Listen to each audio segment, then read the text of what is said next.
This episode is brought to you by the world's first reposado from Tequila Herradura. Made with slow-cooked, hand-harvested agave sealed into oak barrels and aged 11 months. Before being enjoyed in your glass. Experience the world's first reposado, Tequila Herradura. Please drink responsibly. Responsibility.org. Tequila Herradura. 40% alcohol by volume. Imported by Brown-Forman, Louisville, Kentucky. Herradura is a registered trademark. Copyright 2025 Brown-Forman Corporation. It's Wednesday, Adams. I see you're trying to distract yourself from your own banal thoughts. Let me help. Here's a recording thing made of my latest root canal.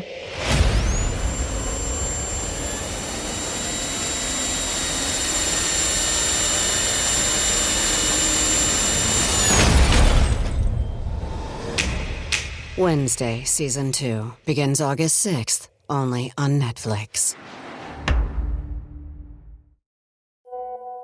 On WhatsApp, no one can see or hear your personal messages.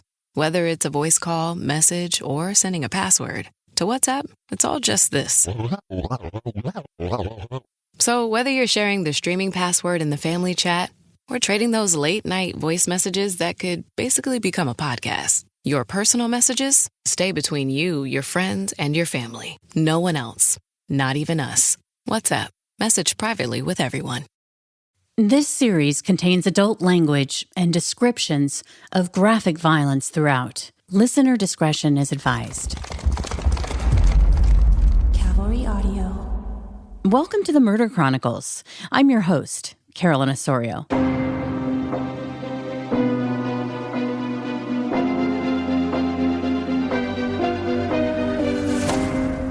You're listening to Episode 6, The Stalker.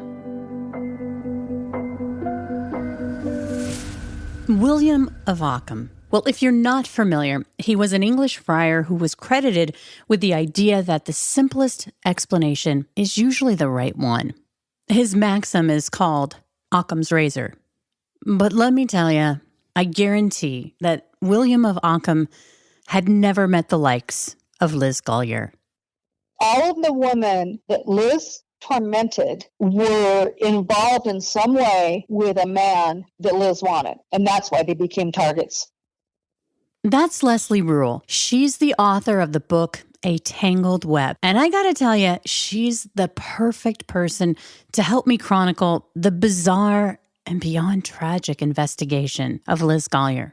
Couple of reasons why. First, Leslie researched the heck out of this extremely complicated investigation that would take detectives thousands and thousands of hours from multiple jurisdictions to puzzle out. And secondly, Leslie is also the daughter of the author Anne Rule. Now, here in the Pacific Northwest, Anne Rule is the queen of true crime, which means she's learned a lot from her mom, and she also had a front row seat when even the queen herself, Miss Anne Rule, was duped by a sociopath.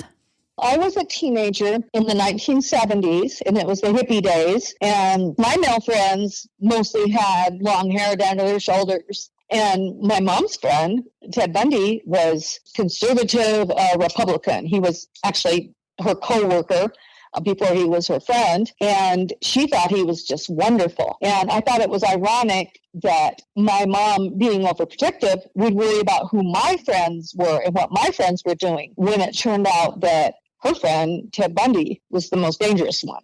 And that's the thing about this case. When it came to Liz Golyar, few saw her as the diabolical and narcissistic killer that she truly is. They dismissed her small stature, underestimated her twisted tech skills, her raging jealousy, and her toxic manipulation and gaslighting. Often, it's the man who is the toxic manipulator in true crime stories, the aggressor, the stalker. But men are victims too. And this woman, Liz Golyar, she is like 100 times more frightening than Glenn Close in Fatal Attraction. So hold on for the ride. I don't think you're going to be able to get this one out of your head anytime soon. Our story begins with a breakup. David Krupa and Amy Flora ended a 12-year relationship in the summer of 2012. They tried really hard to keep it together for their 2 children, but at the end of the day, both agreed it was time to throw in the towel. David had been with Amy since he was 22 years old. When they split, Amy and the kids stayed in Council Bluffs, Iowa. That's where they were living as a family. Meantime, Dave chose to relocate to Omaha, Nebraska, because it was close to the tire store that he managed. Now, geography plays a big role in this investigation, and even though Dave moved 20 minutes away from Council Bluffs, Iowa, his new apartment was in another state, Omaha, Nebraska. If you're already getting confused, I was at first too, so here's Leslie to explain. This made it somewhat confusing for detectives who were trying to solve the case because there were so many different jurisdictions involved. And it took a while for them to coordinate because they were in different agencies. Eventually they did. But it's also confusing for anybody trying to follow this case because you think two states are going to be far away from each other. But this was a case where they're right next to each other. So you see a lot of overlapping of incidents between the two states. Life became really different for Dave. For one, he was a bachelor for the first time in over a decade. Of course, he saw his kids as much as he could during the work week, and he had a demanding job, but he was lonely. Dave was 34 at the time, and he's been described as attractive in a sort of everyman kind of way, self-effacing. He wasn't braggadocious. He didn't take himself too seriously. He was the kind of guy that most women felt comfortable around. Later, he would admit that when he signed up to the Plenty of Fish dating site, it was a real shock to the system. So much had changed since he was a 22-year-old single kid. He was excited as he perused hundreds of profiles looking for women to connect with, but he was a bit insecure about dating women again. But one thing he was very clear about, he wasn't interested in a long-term relationship. The first date Dave went on was with a woman named Liz Golyar. They met at a coffee shop, and Liz had shoulder-length black hair. Her stature was petite at 5'2". There was an instant attraction. They talked about their kids. Both of them had children around the same ages, and they were both busy with their jobs. Liz said she had a successful housekeeping business. And they had a good sex life, but he had just come out of a long-term relationship. So the last thing he wanted to do was to be tied down again. Liz said she understood that. She smiled and nodded and agreed with him that she didn't want to be tied down either. And she said that on their first date. Unfortunately, she wasn't being truthful because she got her claws into him and she wanted more than he was willing to give her. Over the next 2 weeks, Liz and Dave saw each other regularly, and the sex was fantastic. But it wasn't enough to bridge Dave's craving for an intellectual connection. After the first few weeks, Dave was back cruising profiles on Plenty of Fish, scheduling more dates. On the nights Dave wasn't with Liz, she'd pester him about what he was up to. His response was always consistent and incredibly clear. Basically, none of your business. I told you I wasn't looking for a commitment. Liz would aggressively pursue Dave, but then also act like she was fine with his dating parameters when he'd push back. Their time together was centered around an easy companionship and casual sex. In Dave's mind, that was it, and that is all it would ever be. And he wasn't shy about telling Liz that. If she was okay with that arrangement, so was he. It didn't take long for a pattern to form. Liz lived close to Dave's apartment in a small house with her kids. When she knew Dave was home, she'd show up at his place unannounced, wanting sex. Often, these hookups were right before Dave was just about to go on a new date. As the weeks wore on, Liz began aggressively texting and emailing Dave about being exclusive, saying she only wanted to be with him. Dave was like, please see other people. I've told you, I don't want a committed relationship. And the ironic thing is that Dave had no idea that Liz already had a committed relationship with a boyfriend who didn't know anything about Dave Krupa. Liz had been in a relationship for the last couple of years with a really nice guy, and he thought they were exclusive. Now, I think that she was more attracted to men when they were rejecting her. And if a guy was really nice and loyal to Liz, she seemed to grow bored with them pretty quickly. But if a man was not willing to commit to her, she wanted him more. Liz also grew extremely jealous of the amount of time that Dave was spending with his kids and his ex, Amy. There was nothing between their relationship. The pair were trying hard to maintain a good friendship with each other for their kids. And this was something that Dave wasn't going to tolerate. Another pattern manifested itself during this early period of their dating. When Liz pressed too hard for Dave to commit, she would be seething with jealousy. He would just end it, and they'd stop talking for a week or two. But then Liz would call Dave, desperate for his help with some crisis in her life. And even though Dave wasn't interested in having a committed relationship with Liz or anyone, that didn't mean he wasn't a nice guy. As a single mom, he knew that Liz struggled with 2 kids on her own. If he could help, he would. Once he had helped with whatever crisis Liz was going through, she would initiate a sexual liaison. And of course, the relationship revved up again. Liz started sleeping over at Dave's throughout the week. Meantime, her boyfriend, the one who thought he was in a committed relationship with Liz, would watch her kids. Her excuse was that she had an overnight cleaning job. On the days that Liz wasn't with Dave, she would constantly text and email him about a commitment. Liz had convinced herself that Amy, Dave's ex, was to blame for his refusal to commit to her. Here's just one of the many, many emails Liz sent to Dave. She said, "I always feel we take a small step forward, then you go to Amy, then we take 10 steps backward. Am I really always going to have to play this tug of war for you to drop the damn past?" At the 4-month anniversary of their so-called relationship, Liz took a new tack. She wanted Dave to commit to her exclusively for 1 month. Dave held his ground, but eventually caved. Between work, his friends, and just living life, it was easier to pacify Liz. And of course, there was the sex. How could Dave fathom that Liz was monitoring his Plenty of Fish account, looking for any woman that threatened her relationship with Dave? For example, Liz created a dating profile as a man on Plenty of Fish. She snagged the photo of just some random guy online, contacted a woman she wanted out of Dave's life, and created a relationship that lasted a year. Liz's ruse was so effective, she had no idea that she'd been catfished.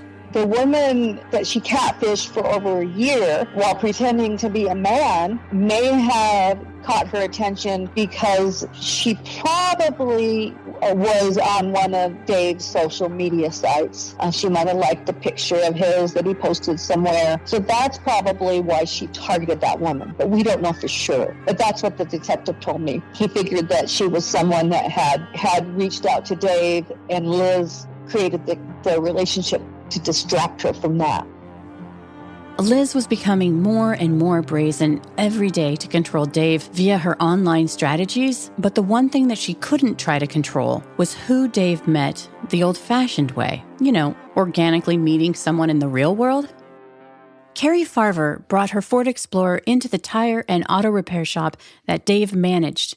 She needed to get some work done on her SUV.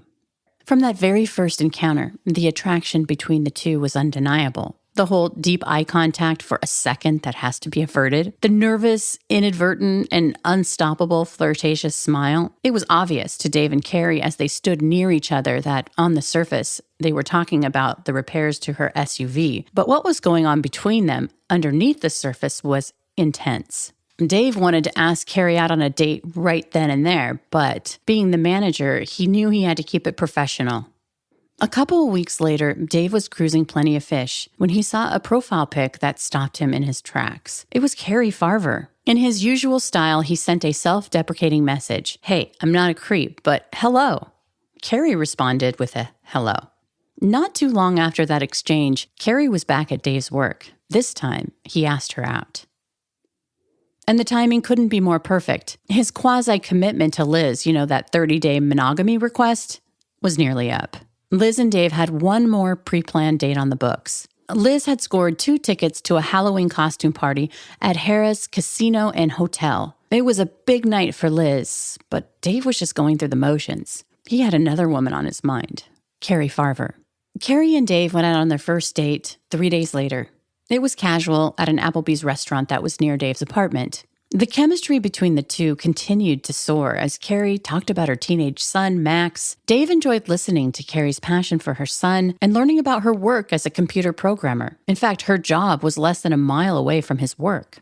Dave talked about his kids, about his recent split from Amy, and Carrie shared that she'd been divorced twice. She wasn't looking for anything long-term, just a little fun in the space between her demanding job and family. Of course, This was music to Dave's ears. And as their date progressed, his cell phone started blowing up. Within a 10-minute period, Liz had called and texted over 20 times. Dave politely excused himself and went to the restroom. He called Liz and was like, "What's wrong?" Frantically, Liz replied, "I left some things at your apartment that I need to get." Dave tried to reason with Liz, saying he was on a date. He'd catch up with her later. I think you can imagine how that went. Liz had to have her t-shirts, toothbrush, and pots and pans right now. This time, Dave was not going to placate Liz. He basically said, "Too bad," hung up, and hustled back to the table where he and Carrie continued to chat. Not long after, he invited Carrie back to his apartment to hang out. Carrie was game. Her son was spending the night at her parents' house, so she was free to stay out late. Dave and Carrie had barely settled on his sofa when his security intercom inside of his apartment started buzzing, while at the same time his phone began ringing. It was Liz. She was outside his apartment building.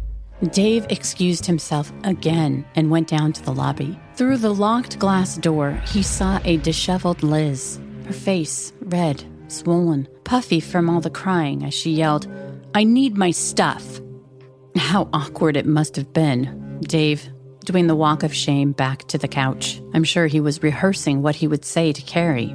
He went with the truth, essentially saying, "Hey, I'm sorry, but a woman that I've been dating is outside hysterical and won't leave until she gets her stuff back."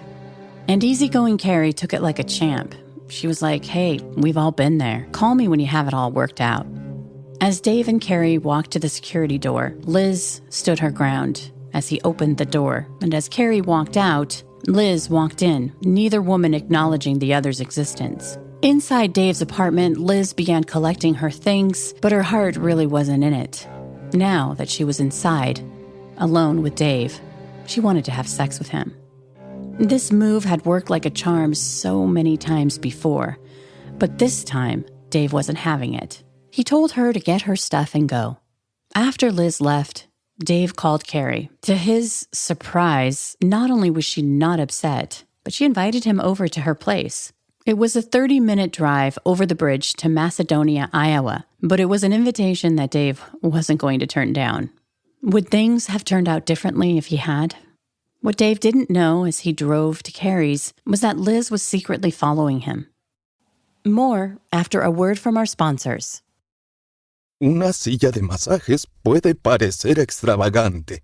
8 configuraciones diferentes, intensidad ajustable, además es calefaccionado. Y se siente tan bien. Sí, una silla de masajes puede parecer extravagante. Y 2, bueno, aún más. Pero cuando esas sillas de masajes vienen con un auto, se vuelven bastante prácticas. El nuevo Volkswagen Tiguan 2025 con funciones premium como los asientos delanteros con masaje disponibles. Solo parece extravagante. It's back to school season and Clorox is donating 2 million disinfecting wipes to classrooms across America. Because back to school means things can get a little bit messy. Just ask second grade teacher Mr. Torres. Put me and just one Clorox wipe on a team? We can take on crayon smudges, sticky fingerprints on every surface, sneezes on the door handle, juice box explosion by the sink, snack crumbs, and don't even get me started on the bathroom passes. Clorox disinfecting wipes. Teacher's #1 wipe. Think about it. Bathroom passes. Clean feels good. Based on unit sales data. Carrie and her 14-year-old son, Max, lived in an adorable, historic home that had been in her family for generations. After Liz's constant nagging, manipulation, and jealousy, the easygoing, intelligent, beautiful Carrie Farver must have felt like a boon to Dave as he rejoined her for the night, and they continued to talk. I mean, their intense physical attraction had only grown stronger by an evening of emotional and intellectual connection that they'd shared over dinner. But again, Carrie reiterated that she wasn't looking for anything serious. In fact, her last relationship had ended badly. She'd had to get a restraining order against her boyfriend. The last thing she wanted in her life was more drama. Of course, Dave understood. He felt the same. And as they consummated their relationship, they had no idea that Liz was peering through Carrie's window in the darkness outside. And she had to have known where Carrie lived because she followed Dave there. She was probably peeking in the windows. The next 2 weeks were a joyous whirlwind. Dave and Carrie were busy with work and family, but they still found time to be together every other day. Meanwhile, Dave continued to be oblivious to Liz's dark obsession with him. He didn't know that she was closely monitoring his relationship with Carrie, that she was a toxic manipulator. She knew how to appear normal, a precursor to reeling Dave back in. Dave took Liz's apologetic message days after her jealous tantrum when she texted, "I hope we can still be friends. I'm going to start seeing other people." It was all bullshit, of course. Another strategically timed email. Liz said, "Hey, I forgot to grab one of my pans at your place." This time, Dave said he'd bring it over to Liz's house. Once there, Dave would say that Liz was on him for sex. Looking back now, I'm sure he wishes he would have just run for the door. He still believed he was in control of his relationship with Liz. As Dave left that day, he reasoned he wasn't in a committed relationship with Carrie, and she wasn't committed to him. He justified the hookup. It hadn't changed anything. He didn't want to be with Liz and never would. He didn't realize he was playing a very dangerous game with Liz and that Carrie would pay the price. Liz was jealous of every single female that Dave spent time with, and they were all targets. But Carrie was in an especially dangerous situation because it was obvious that Dave seemed to really like her. On November 11th, 2012, Carrie and her son Max walked out their front door and were shocked when they saw that someone had spray painted all over Carrie's SUV and keyed a huge scratch along the side. Carrie would post a photo of the damage on Facebook that day, but she wasn't a worrywart. She used the opportunity to spend time with Max as they spent the day rubbing away the paint with WD-40. She just wasn't going to spend a bunch of time and negative energy worrying about it. She couldn't fathom who would do such a thing. She had no enemies. A couple of days later, on November 13th, it was a brutally cold morning in Omaha, Nebraska. But inside Dave Krupa's warm apartment, the once jaded bachelor was softening.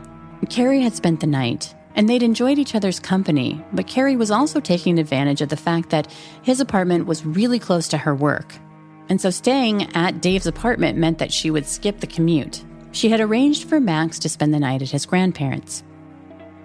Dave was an early riser, so at 6:30 that morning, he was off to work. And as he said goodbye to Carrie, as she sat on the sofa with her laptop, neither of them knew that it was the last time they would ever see each other again.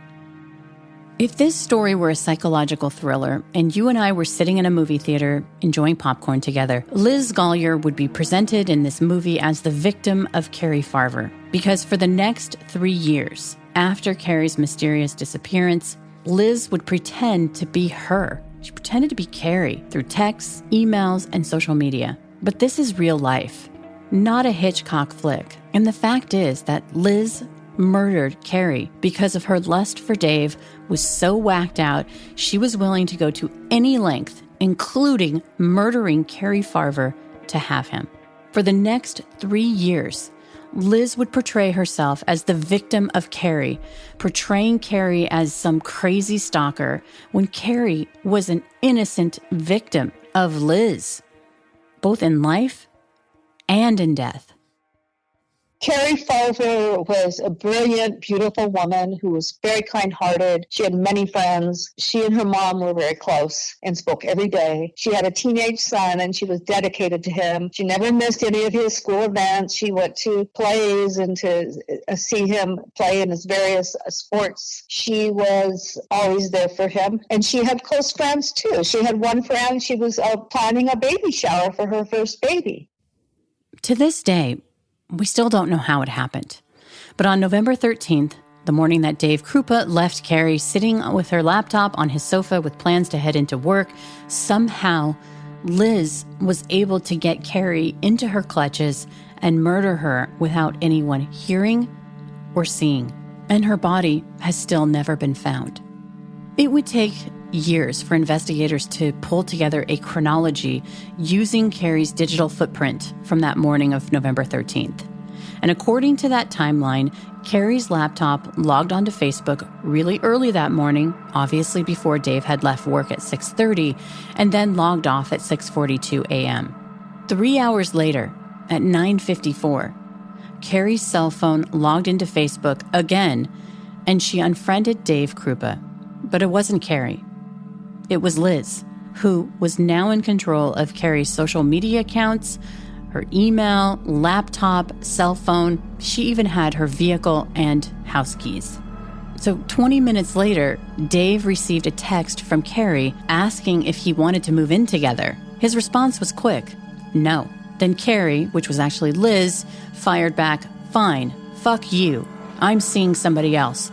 Don't contact me again. I hate you. Go away. You can imagine Dave was dumbstruck as he read the text. He couldn't believe that Carrie would do this.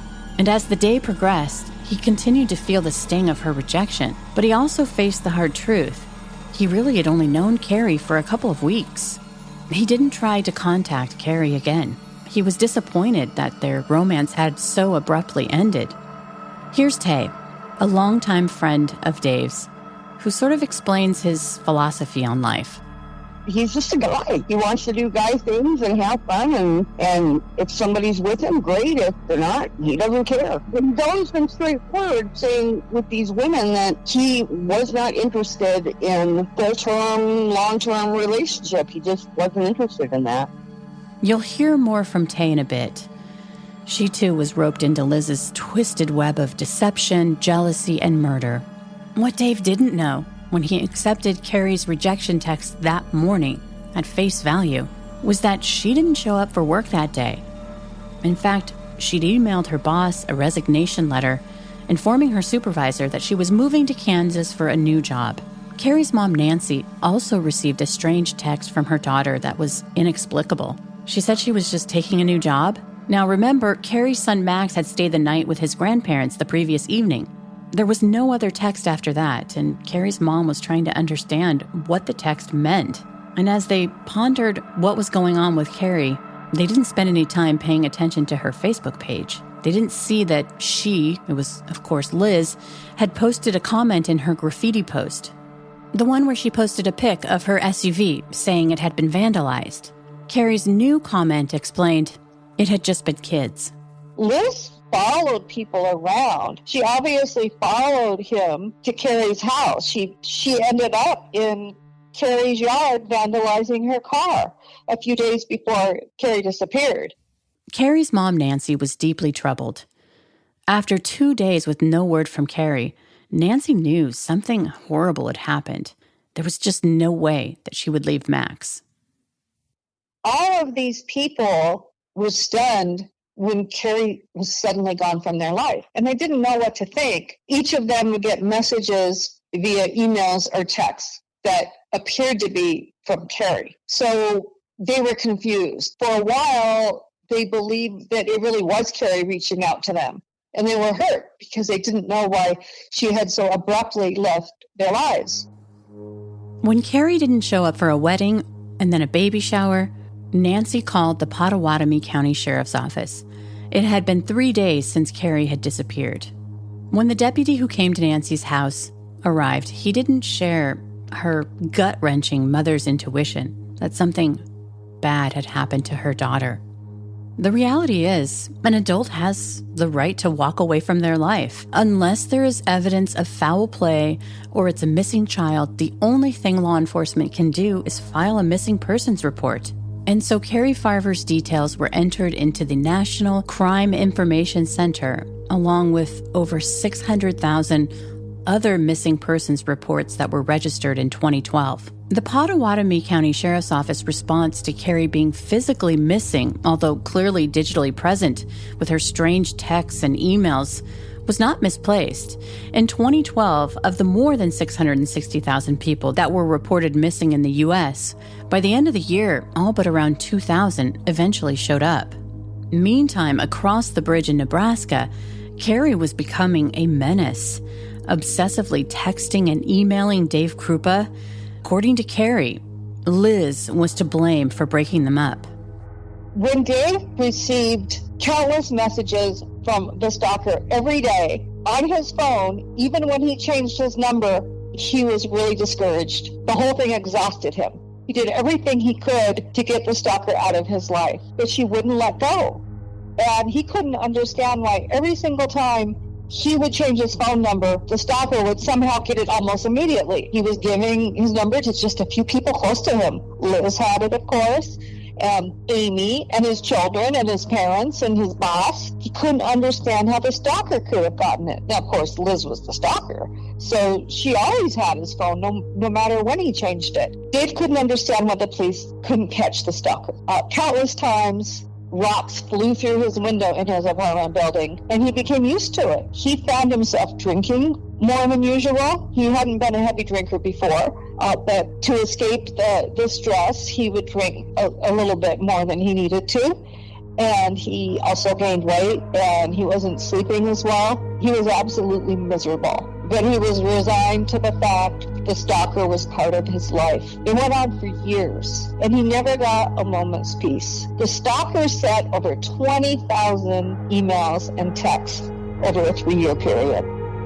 Liz also made herself the target of Carrie's expletive-laced messages and emails from Crazy Carrie, as she called her. Before, she had sex as her tool to manipulate. Now she used Dave's guilt. Hey, look what I'm enduring because of you. She went so far as to even vandalize her own garage and spray paint "whore" from Dave on the wall. Of course, all of this was blamed on Carrie.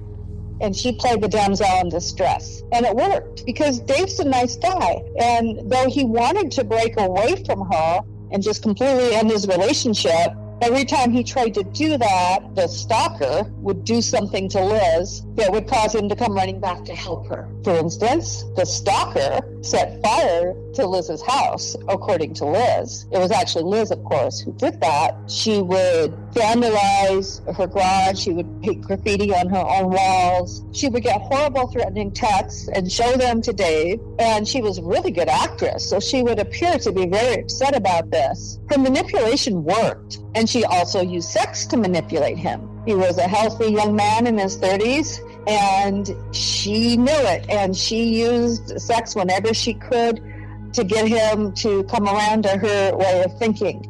Dave and Liz were now meeting regularly to talk about how to handle his crazy ex. Liz also contacted the Omaha police.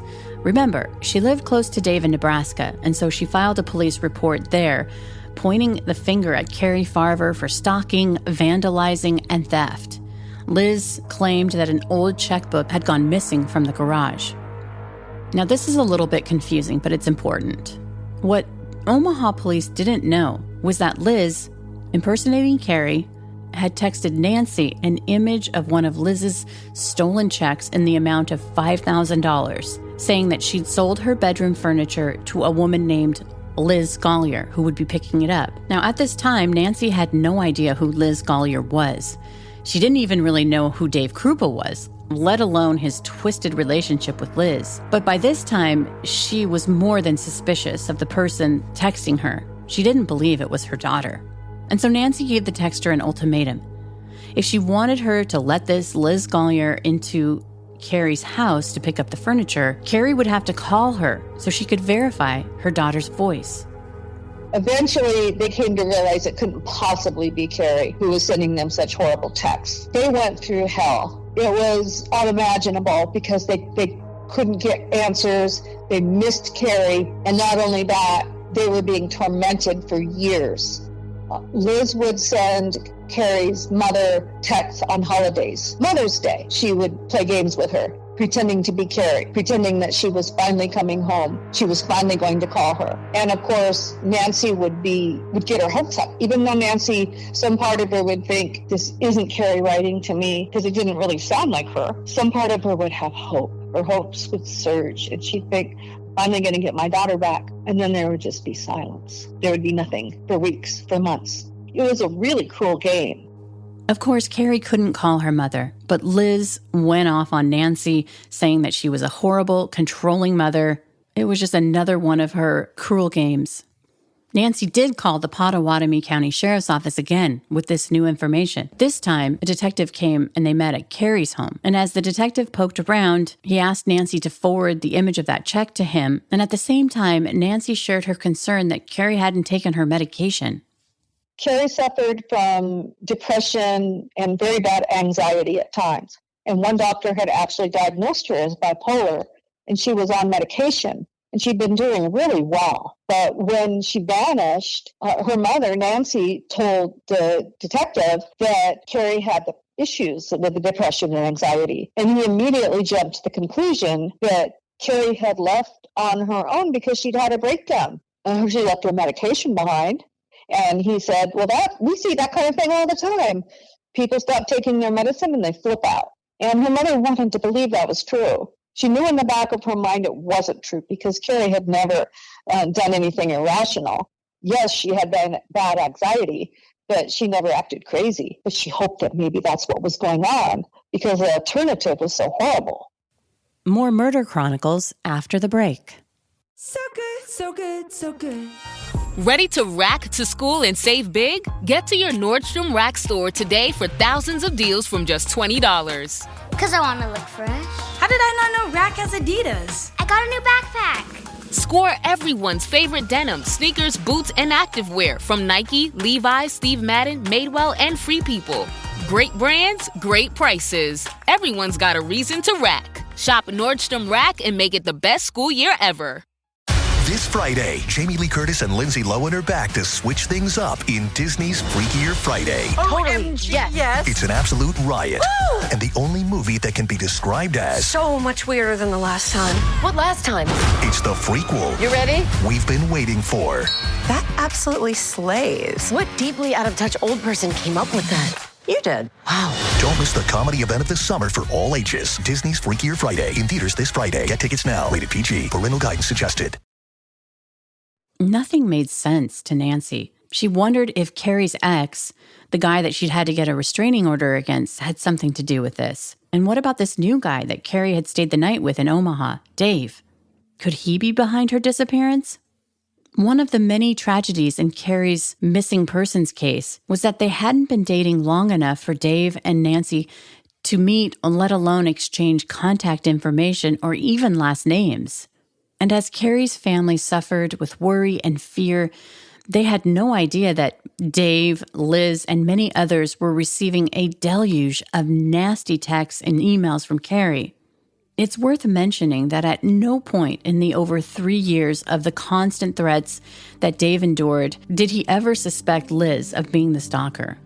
Liz set the app on Letter Me Later so that she and Dave would get threatening texts at the same time. And she'd be hanging out at his apartment, her purse would be across the room, and all of a sudden she'd get an alert. And Dave was right there with her. And he would see her, get her phone, look at the message, and he noted the shocked expression on her face. She looked really traumatized. And he would usually get a message at the same time. And he told me that this was the reason he was convinced that Liz was not the stalker.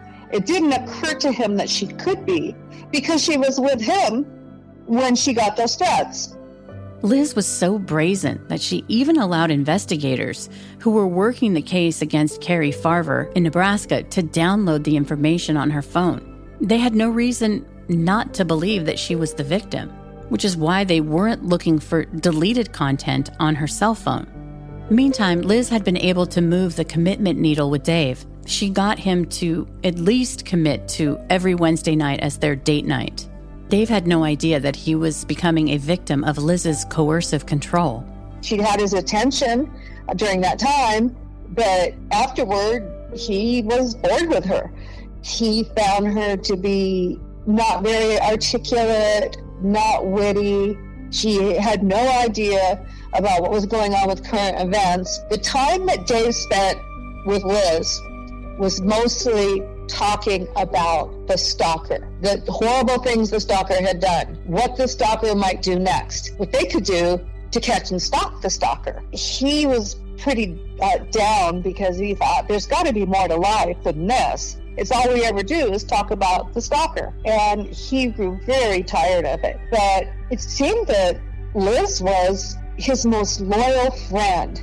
All the other females in his life had been scared away when they received threats. They weren't sticking around. They weren't coming to see him. They were terrified. But here was Liz, who was so loyal to him.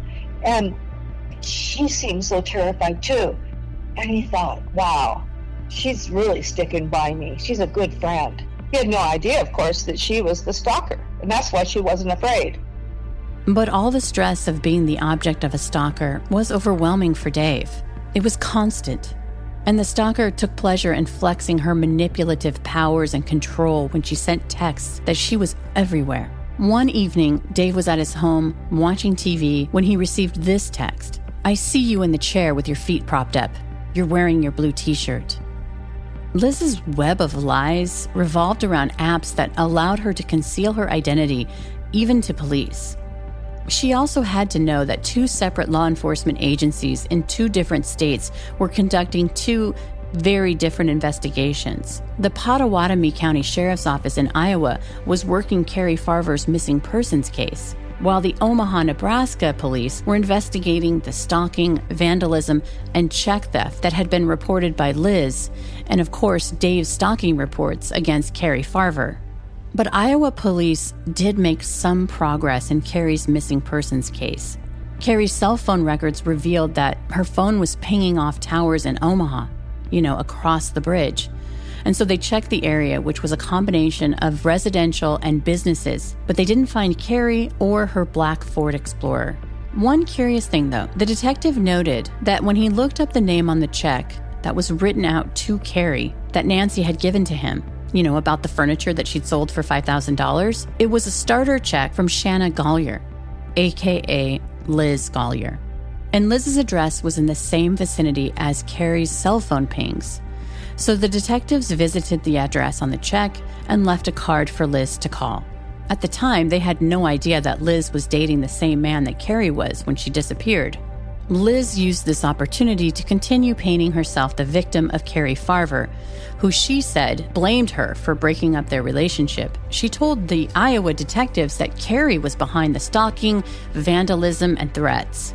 She gave them Dave's contact information, and they visited him at the tire store, where he corroborated what Liz was saying, showing them his own texts and emails. Again, Occam's razor theory. Remember, the simplest answer is the right answer.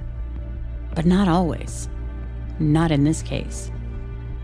I mean, it's understandable that the Iowa detectives looking into this were like, it's unlikely that anyone other than Carrie had her phone, although it was possible. Who would do such a thing? The more likely scenario was a love triangle and Carrie was the scorned woman. One thing, though, this was the first time that Dave was made aware that Carrie had been reported missing. Those Iowa detectives had barely left the tire store when one of them received a text from Carrie saying, quote, "I don't care about this missing persons report, but I would really appreciate it if you would leave Dave Krupa out of it. I will be leaving the state. My mother overreacted. I have been to my house a few times." That text did its job. It was from Carrie's phone. It confirmed what the detectives had also gleaned from Carrie's employer. Remember, Carrie had sent a text saying she was moving to Kansas to take another job. Everything seemed to go back to the premise that Carrie was free to leave her life, no questions asked. And the investigation on the other side of the river in Omaha, Nebraska, the one that was prompted by Dave and Liz based on the stalking, check theft, and vandalism, that was pretty much at a standstill too. I mean, in their minds, it wasn't like anybody had died or anything. And that's the sad fact, was that someone had died. These 2 law enforcement agencies can't be blamed for not putting the pieces of Liz's twisted and complex crimes, which would ultimately take thousands of hours to wade through, to get to the truth. It's worth noting that even seasoned detectives who were innately suspicious weren't prepared for someone like Liz. Her intensity to do anything, including murder, to wipe out any woman that got in the way of her relationship with Dave.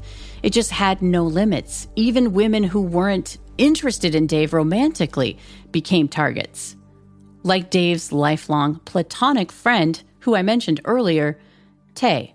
Now, Tandy Braver, or Tay, became a target of Liz because the woman couldn't believe that they were just friends. I don't even really know how to describe her. She was an average brunette. She seemed nice enough. Like I said, it was a really quick meeting the first time, but she seemed okay. You can hear the frustration in Tay's voice. It's been a decade since this happened, but when I spoke to Tay and her husband, David, it was still so fresh, the inconceivable hell that they'd endured. And as I was talking to Tay, who I was scheduled to be interviewing, David couldn't help himself chiming in. The experience had shaken them both to their core. Part of that was because they didn't perceive Liz as a threat. Tay and David lived near Dave Krupa's parents, a few hours away from Omaha. When Dave was planning a weekend to visit his parents, Liz invited herself along, and Dave agreed. He made a pit stop at Tay and David's home, and this is where they first met Liz. I was trying to be polite. She was a really quick, hi, how are you, blah, blah, blah, blah, blah, and then they left. But the first meeting was, she was just kind of, she wasn't standoffish, but she was kind of, I don't even really know how to describe her. Didn't really even figure that I would see her again. To be honest, she was just a Wednesday girl. As Liz and Dave were saying their goodbyes, Tay added something like, hey, you're welcome back anytime. She was being polite. Never in a million years did she think Liz would take her up on it. After that weekend, Liz started texting Tay, which led to her awkwardly inviting herself back to Tay's place for a girls' weekend. Tay was like a deer in headlights. She felt pushed into a corner, and she did what many of us do when someone has overstepped into our comfort zones. She appeased Liz. So when Liz showed up for that girls' weekend and realized that Tay wasn't going out on the town partying with her, she was really mad. But then she wanted to go see Dave's parents who lived nearby. We actually went over and saw Krupa's parents, and that was so fucked up because she started talking about guns and Carrie and basically sounding out the alarm that Tom and Trish should, help do something about this Carrie problem and how concerned she was about it. And that's all she talked about. And then she was getting texts while we were there from Carrie that this Carrie girl doesn't give up. Like, she's supposedly missing, but nobody can find this girl. And she's vandalizing things and keying cars and setting things on fire and killing animals. And I mean, throwing bricks through windows, and nobody can find her. During that weekend visit, Tay and David got a real bird's eye look into Liz's obsession with Dave. But the thing that I noticed about her is that all she liked to do was talk about Dave. The whole time she was here, Dave, Dave, Dave.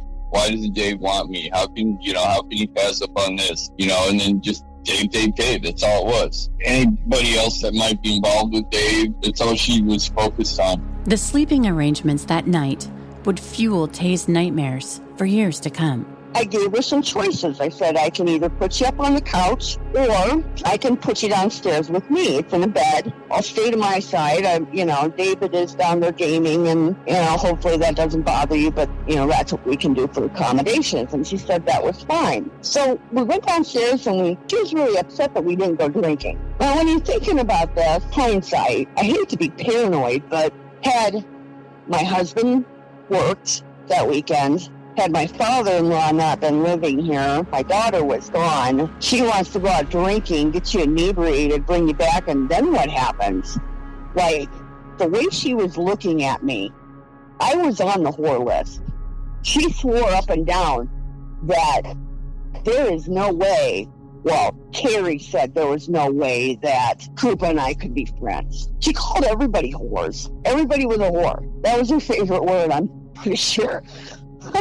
I rolled over and she was just eyeballing me. You ever had that feeling where eyes are boring through the back of your head? I didn't want to be creeped out, but I was creeped out. And I think that if she had, my father-in-law lived with us then and my husband had the weekends off. And I think if she had had her way, things would have been a little different. I don't think she was planning on my husband or my father-in-law to be here. So I kind of ripped the rug out from under her.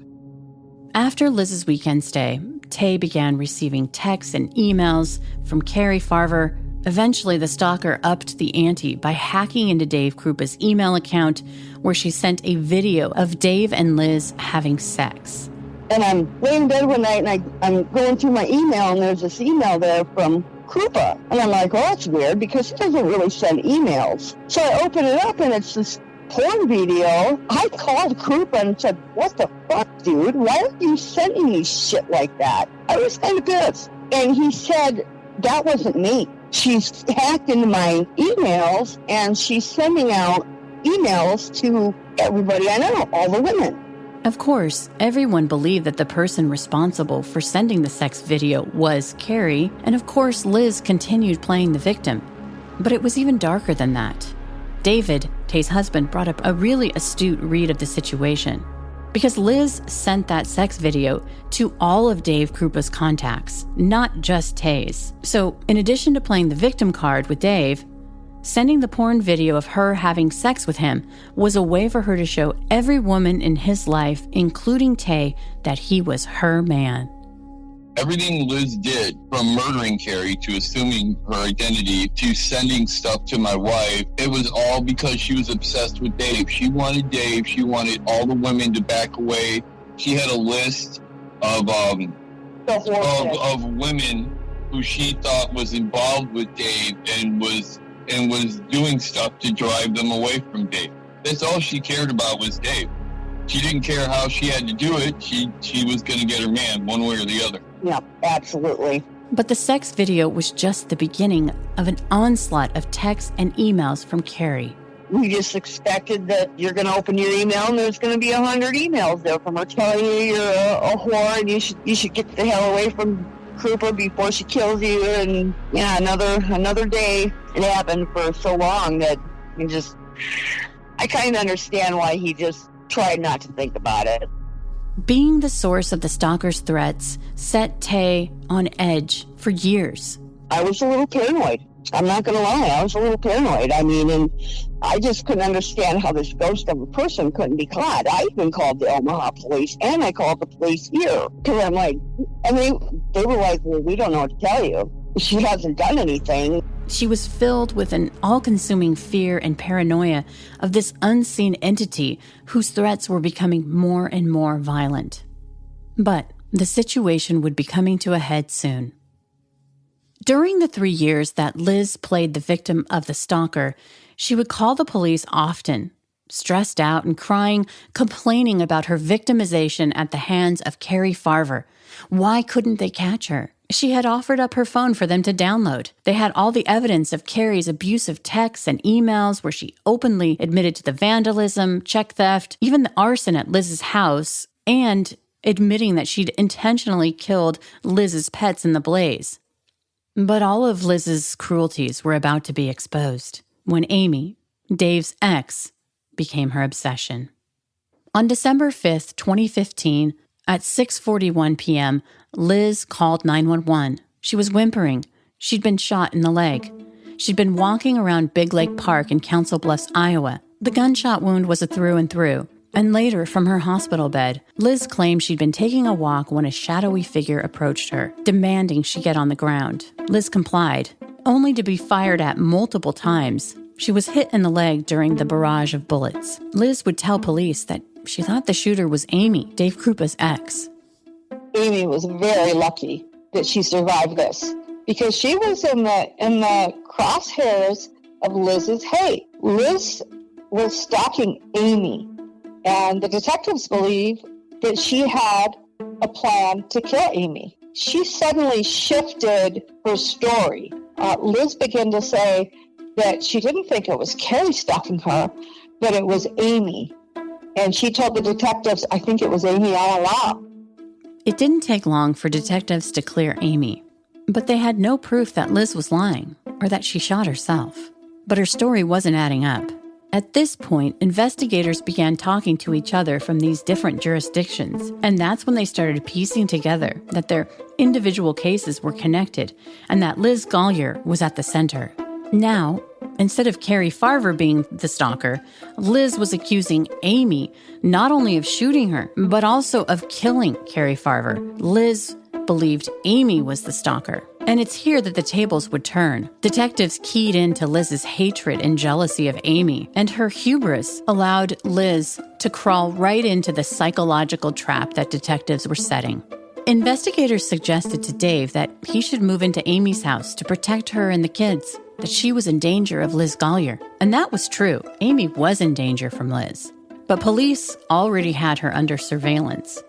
And they'd put a tracker on Liz's car so that it would alert them if she came anywhere near Amy's home. Dave, moving back in with Amy, they were hoping was the thing that would push Liz over the edge. On February 1st, 2016, Liz called the detective working her shooting case in a rager. Through tears, she blurted, "Looks like the only person that benefited was her. So she gets to shoot somebody, and then she gets to kill another person, and then she gets to move in with Dave, and she gets to be free, and you guys aren't arresting her?" The detectives were playing Liz like a fiddle. They responded with, "We can't arrest Amy for Carrie's murder unless we have more specific information." The detectives were much smarter than Liz gave them credit for. When Liz went to the detectives and told them that Amy had shot her and that Amy was the stalker, they pretended they believed her.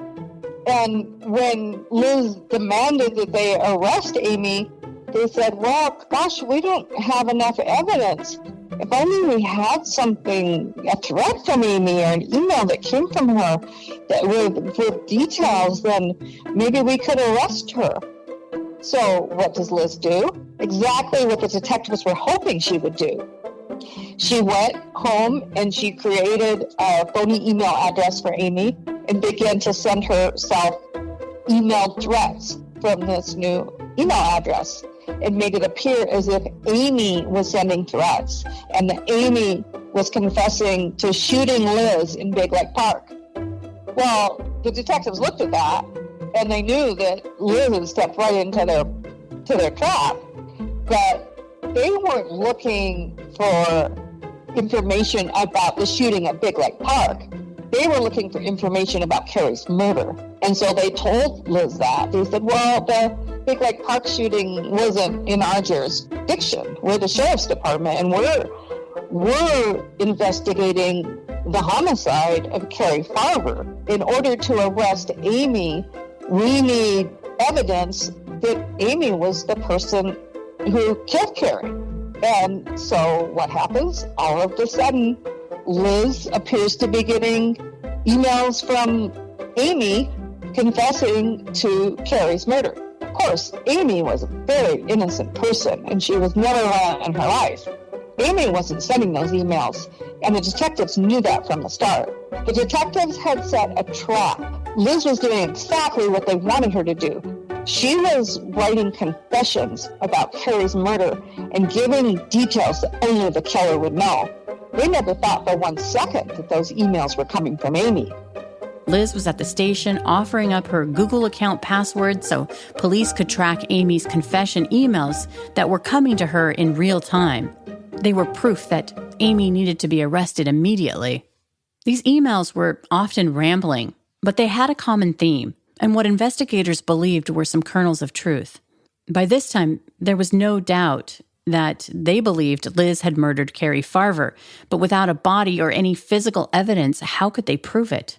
And so they went through these Amy emails with a fine-tooth comb, and they realized that they believed that there was some truth there. For example, many of the emails had the same information, that Carrie was stabbed in the chest or the stomach area, that the incident happened in her vehicle, the body was burned, it was disposed of in the garbage, the vehicle was cleaned out after the fact, and that she went to Carrie's residence and took some of her possessions.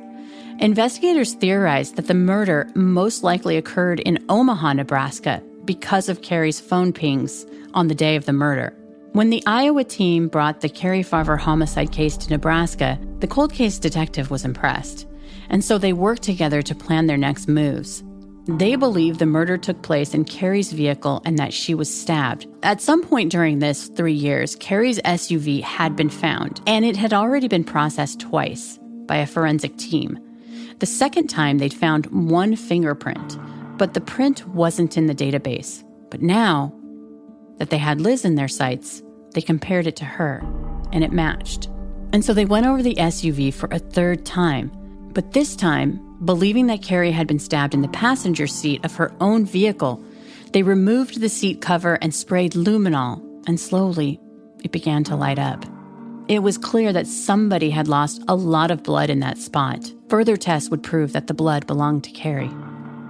4 days later, investigators were granted a search warrant for Liz's apartment, where they found Carrie's camera and camcorder. We do not know exactly how the scenario unfolded the day that Carrie disappeared. All we know is that Carrie died, but we have no idea how that came about. We don't know if Liz took her by gunpoint from Dave's apartment. We don't know if Liz knocked on the door and pretended that she was sick and then she needed a ride home. And Carrie, being the kind-hearted person that she was, would have offered to give her a ride. We don't know. And we also don't know when Liz went into Carrie's house and took some of her possessions. We just know that those possessions were found a few years later in Liz's apartment after the detectives got a search warrant to look for things. Liz was arrested for the murder of Carrie Farver in February of 2016. The location data on Carrie's phone put her at Liz's house the day she went missing. The emails and texts had been pinpointed to Liz's address, and Amy Flora's confession emails came from Liz's own IP address. There was an empty SD card that belonged to Liz. She had deleted a bunch of photos, and that's where they found the gruesome image of a decomposing human foot with a tattoo. Investigators were gobsmacked when they realized that the tattoo was a Chinese symbol for mother, and that Carrie Farver had that same tattoo on her foot. Carrie had a number of different tattoos. That was the one on her foot, which was the crucial evidence in convicting Liz. Without recovering Carrie's body, that image was the final piece of physical evidence that prosecutors needed to move forward. A judge found Liz guilty of the first-degree murder of Carrie Farver. Liz was sentenced to a life in prison without the possibility of parole. Now, Leslie Rule would exchange letters with Liz when she was researching her book, and Liz responded to her with a 4-page letter, essentially saying she was innocent and that, quote, the real killer is out there.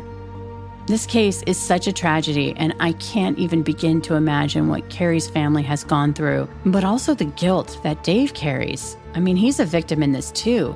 It's a burden that he will have to live with every day for the rest of his life. He blames himself because he didn't realize that Carrie was perfectly innocent and that Liz was the true culprit. And he was mad at himself because she convinced him of things that weren't true. When Dave and I spoke, a few years had passed since Carrie's death, but he had a burden, and I think he'll have it for the rest of his life. I want to leave you with the final thought about this case. According to Leslie, Dave Krupa has endured a lot of unfair criticism for what many believe were his lifestyle choices, and that the level of victim blaming and shaming has added a lot to his already heavy burden of guilt. Dave has been the online target of a lot of criticism, and people don't realize what it's like to be fooled by a sociopath. It's very easy for outsiders to blame Dave when they weren't in his shoes. They know the outcome because they've read the book or seen the TV shows about the case. But Dave didn't have that knowledge when he was in the middle of this. He was a victim, and he was a really nice guy. And I think some people are too critical of him.